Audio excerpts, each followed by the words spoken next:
Ayan, after 3 hours, luto na siya at inilagay ko siya sa ref ng more than 4 hours or overnight siya sa ref para hindi siya kulay black yung balot niya. Ayan, ready na siya. Ready to serve na siya at ready to eat. Pwede natin siyang i-serve sa mga party. هاي روز. Hi, madam. How are you? Fine, madam. الحمد لله. اليوم روز بتوريكم طريقة ورق العنب. يلا روز. Hello mga kabayan. Ngayon ay magagawa ko ng murag inam. Ayan, nag-ready ako ng one box ng grape leaves at naghiwa ako ng isang tali ng parsley. Nag-ready rin ako ng dalawang onion at dalawang tomato at niready ko rin itong 2 glass of roast rice at ito niready ko yung salt, black pepper at mint powder. Ayan, niready ko yung olive oil. Ilalagay ko dito sa gagawin kong murag inab at itong olive oil din ilalagay ko sa sauce ng panglagay ko dito sa pagluto at niready ko rin tong pomegranate syrup at itong tamarind Indian. At ito, nag-squeeze rin ako ng 4 lemon at gawa ako ng 5 cubes ng garlic. Ilalagay ko dito sa machine tong onion at tomato. Dito ko siya ikakat sa machine. At itong parsley. Ayan, i-add ko na yung hiniwa ko sa machine na ingredients. I-mix ko na dito sa rice.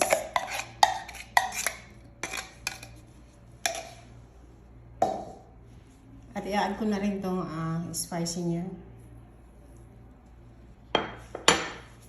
At i-add ko siya ng olive oil. 3/4 lang dito sa glass.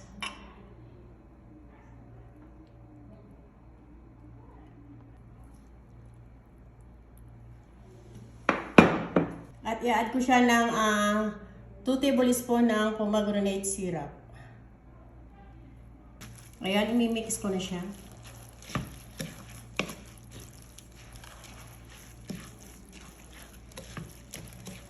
Ayan, pataob ko siya. Dito ko siya sa ibabaw ilalagay yung rice. Iko-close ko siya kabilaan side at i-roll ko siya ng ganito. Dapat higit yung pagka-roll natin.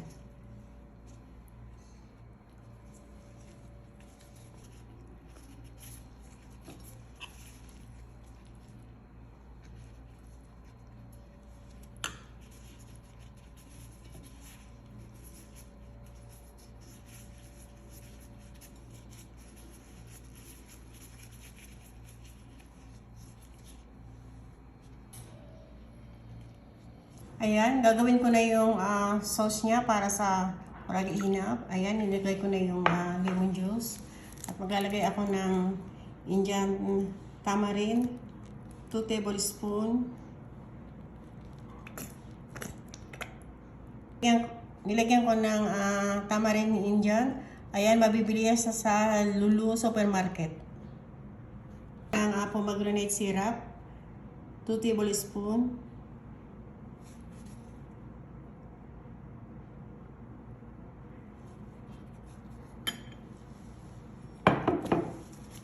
At i-add ko siya ng 1/2 glass na olive oil.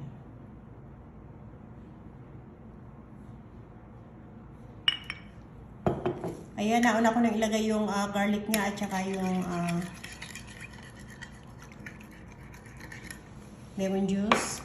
At ngayon, i-mix ko siya. Yung water.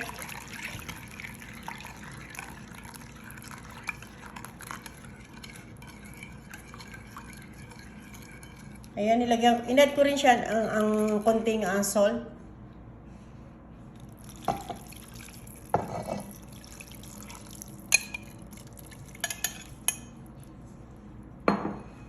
Ayan, dapat yung tubig niya ganyan lang para hindi siya malusaw. At ilalagay ko siya sa apoy ng 3 hours. Ang nasa low heat lang siya.